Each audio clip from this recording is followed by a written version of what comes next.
Fala aí, nação, tudo beleza? Espera aí rapidinho, antes do vídeo começar, deixa eu só passar um recado aqui pra vocês bem rápido. Cara, se você quiser receber todos os dias notícias e informações do Flamengo aí no seu celular, já se inscreve aqui no canal, tá? Clica nesse botão vermelho aqui embaixo e ativa as notificações, beleza? Que é o sininho. Nação, por favor, dá essa moral aqui pra nós, que você não vai se arrepender, beleza? E também, já deixa o like aí no vídeo, porque isso vai ajudar muito, o nosso canal tá crescendo cada vez mais, tá? E vai estar me motivando a trazer tudo sobre o Mengão aqui pra vocês todos os dias. Beleza, nação? Então é isso aí, conto muito com o apoio de vocês, um forte abraço e fique com o vídeo aí. O que eu sei é, Jean Oddi, que o Flamengo estreou contra o Palmeiras, venceu por 1-0 no Maracanã, e eu gostaria que você falasse dessa vitória do Rubro Negro. Jean. Eu acho que foi uma vitória justa, né? Sobretudo pelos 30 minutos de pressão absoluta que o Flamengo colocou em cima do Palmeiras no segundo tempo. Foi um jogo que começou de maneira muito equilibrada. Acho que o primeiro tempo encaixando mais o jogo da maneira que o Abel Ferreira pretendia do que da maneira que queria o Rogério Ceni. Aí a gente viu que o Diego apareceu muito bem no gol do Flamengo nessa primeira etapa. O Palmeiras não conseguiu marcar nesses 45 minutos iniciais, e quando o Flamengo volta para o segundo tempo, acho que principalmente nos 30 minutos, a gente ainda está vendo os lances do primeiro tempo, né, em que o Palmeiras conseguia encaixar exatamente o que pretendia, mas quando a gente volta para o segundo tempo, o Flamengo volta avassalador, com a pressão que coloca no campo de ataque, na pressão na saída de jogo do Palmeiras. O Palmeiras não conseguia direito respirar. O Palmeiras não é um time que costuma ter dificuldade para sair jogando, né, para acionar os seus homens de frente, e não estava conseguindo nem mesmo acionar os homens de frente, dada a marcação alta ali do time do Flamengo. E foi o momento que o Flamengo mais pressionou ali, a primeira meia hora do segundo tempo. Depois, quando a gente vê já o Palmeiras chegando, já estamos falando de um momento em que o Flamengo tinha feito 1-0, graças ao Bruno Henrique também, né? É importante destacar o Bruno Henrique porque é um jogador que a gente acho que é unânime em dizer que o Bruno Henrique não é o mesmo de 2019.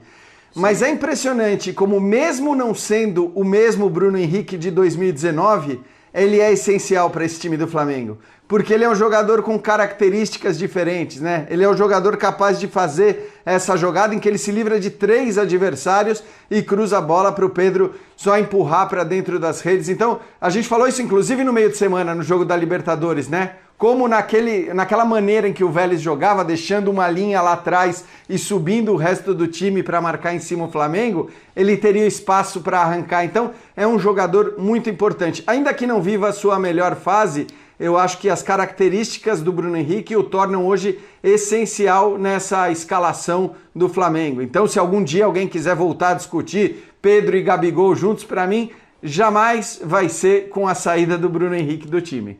Agora discutir o trio, Jean. Pedro, Gabigol e Bruno Henrique no ataque, pode ser a discussão. Agora, o Bruno Henrique, ele é impressionante, né? Ele realmente não está rendendo como ele já rendeu, mas ele é um jogador que, quando tem espaço, se deixar o Bruno Henrique arrancar, já era.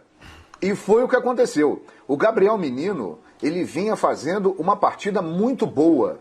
Vinha conseguindo neutralizar o Bruno Henrique. Mas aí, em um lance, depois de receber um passe do Gerson, essa marcação falhou. Abriu um espaço e aí o Bruno Henrique arrancou. E nessa condição, ele realmente é letal. Quando ele parte em velocidade, é praticamente impossível pará-lo. E ele foi muito feliz na assistência também que deu para o Pedro, que é um grande centroavante, estava lá e conferiu, e foi o detalhe aí do segundo tempo da atuação do Bruno Henrique, que realmente desequilibrou o jogo nesse lance, além do domínio que o Flamengo teve no segundo tempo. O Flamengo no segundo tempo finalizou 8 vezes e o Palmeiras 1 vez. O Palmeiras teve mais oportunidades no primeiro tempo, quando o Diego Alves acabou aparecendo como um destaque também no jogo no Maracanã. O Bruno Henrique faz a diferença quando tem espaço e quando não tem, porque quando não tem ele arruma, né, João? Porque essa jogada realmente, ele cava espaço contra 3. Olha o que tem de perna caçando ele e ele vai atrás disso. É um raro jogador do futebol brasileiro que você assistindo o jogo, na hora que ele põe ali na frente, você fala, ele vai levar vantagem sobre quantos aparecerem. Isso é fundamental no jogo de hoje, né? Aliás, os jogos entre Palmeiras e Flamengo, o da Supercopa do Brasil também tinha sido um bálsamo nesse sentido, né? Parece uma ilha cercada de mau futebol por todos os lados. É um jogo que a gente consegue assistir com um prazer diferente, também pelas características dos times. O jeito que o Flamengo joga e o jeito que o Palmeiras gosta que seu adversário jogue, casam no sentido de quem quer ver um bom espetáculo. O primeiro tempo foi aquele primeiro tempo de cada um na sua.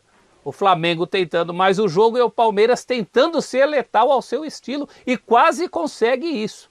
No segundo tempo não, no segundo tempo o Flamengo foi reconhecidamente melhor e toda vez a gente fala que há 1000 maneiras de jogar futebol, né?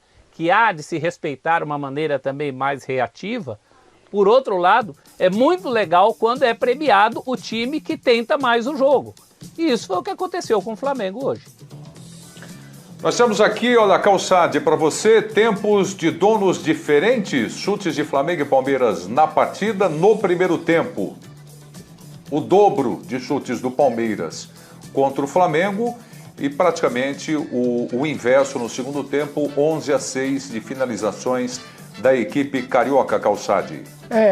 Esses tempos diferentes aí em relação às duas equipes, você pode encontrar isso nos números.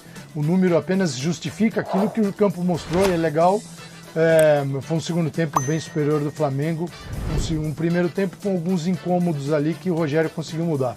Eu acho que tem coisas muito legais para resgatar falas e debates que nós já tivemos aqui no Linha sobre o Flamengo, da questão física, de intensidade, de como o Flamengo encara os jogos. E esse jogo foi encarado de daquela forma que a gente falava. Assim tem que ser o Flamengo. Fisicamente, encarando os seus adversários e se sobrepondo a eles. Porque senão, só achar que vai ganhar jogo, transitando a bola, tal, não é sempre assim.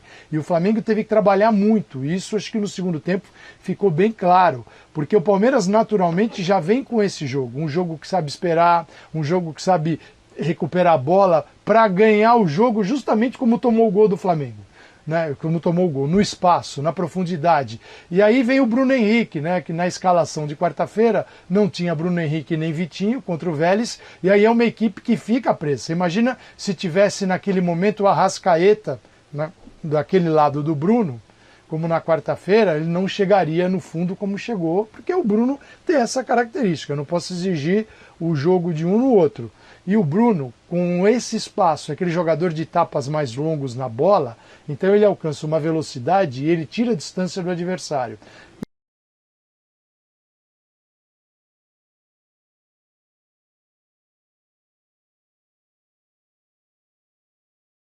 E isso faz uma diferença incrível.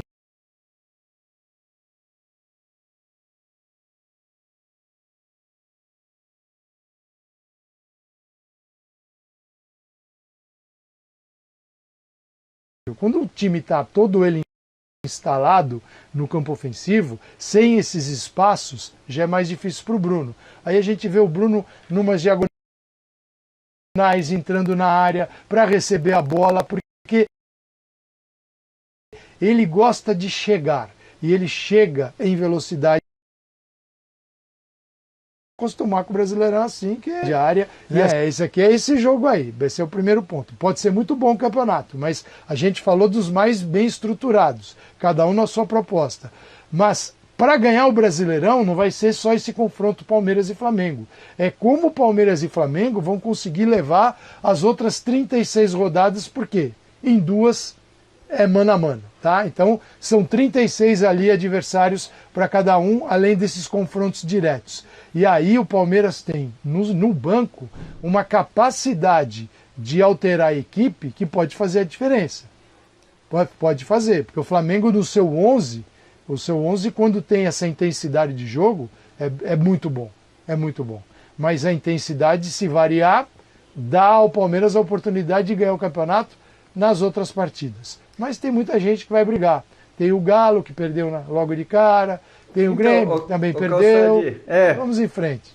Isso é interessante, né? Claro que não existe previsão nenhuma, embora acho que todo mundo, a grande maioria das pessoas coloca o Flamengo como favorito à conquista de um campeonato por pontos corridos, e é lógico e óbvio que seja assim, mas é interessante a gente observar que talvez aqueles considerados os 5 candidatos ao título, né, os principais candidatos ao título, você pode até, tem gente que coloca o Internacional na frente do Grêmio, mas acho que de maneira geral a gente tem como principais candidatos ao título Flamengo, Palmeiras, Atlético, São Paulo e Grêmio. Se a gente pegar esses 5, a gente vai notar que 3 perderam na primeira rodada. O Palmeiras perdeu para o Flamengo no Maracanã, o Atlético perde em casa para o Fortaleza, o Grêmio perde fora, mas perde para o Ceará, que também não vai brigar na parte de cima da tabela, e o outro, que é o São Paulo, empatou em casa com o Fluminense. Então, num campeonato em que a gente sempre fala, né, que a primeira rodada vale exatamente a mesma coisa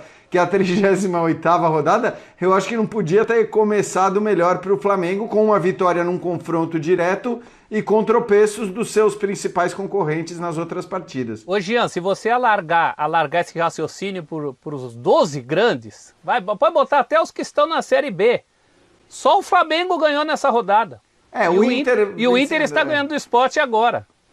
Se alargar esse raciocínio para os grandes clubes, só o Flamengo ganhou. Ninguém mais ganhou. Uma rodada 100% rubro-negra até nesse sentido também.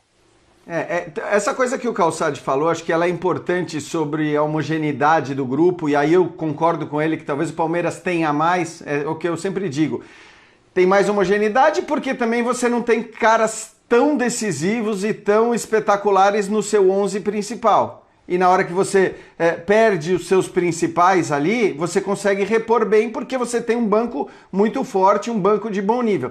É claro que num campeonato brasileiro como esse, né, em que você vai ter tanto desfalque por seleção, que você vai ter um jogo atrás do outro, não podendo atuar com a mesma equipe o tempo todo, tendo que disputar Libertadores, tendo que disputar a Copa do Brasil, e a Copa América, e a eliminatória, Olimpíada, e a eventual Covid, né, que a gente não sabe se os jogadores continuarão a ter. A gente viu o Grêmio hoje desfalcado por conta da Covid. É claro que esse elenco homogêneo, ele também conta. Mas é o que a gente viu hoje. Acho que o time principal do Flamengo, que a gente vem dizendo já há um bom tempo, é um time muito, muito, muito complicado de ser batido. Claro que o 11 principal do Flamengo para mim, é com boa margem melhor do que qualquer outro time. E tem uma situação aí, né, Preto? Será que este 11 do Flamengo, que realmente é diferente em relação aos demais, com muita qualidade, ele vai contar com o Gerson? Porque o tempo está passando. A proposta do Olympique de Marselha está na mesa da diretoria do Flamengo, o Gerson já sabe a proposta e o negócio não é fechado, né? Estão aguardando aí oportunidades de mercado, o Gerson não se empolgou em ir para o futebol francês para defender o Olympique de Marselha, ou seja, o Gerson está ficando, ele vai agora para a seleção olímpica junto com o Pedro, né? E ele volta para jogar no Flamengo. Eis a questão, pode ser, né, que haja uma reviravolta aí e o Gerson permaneça. Ou então apareça uma outra proposta que agrade ao Gerson profissionalmente e ele vai embora. É outro ponto também que pode ser colocado aí em termos de futuro do Flamengo desse campeonato brasileiro. Então, eu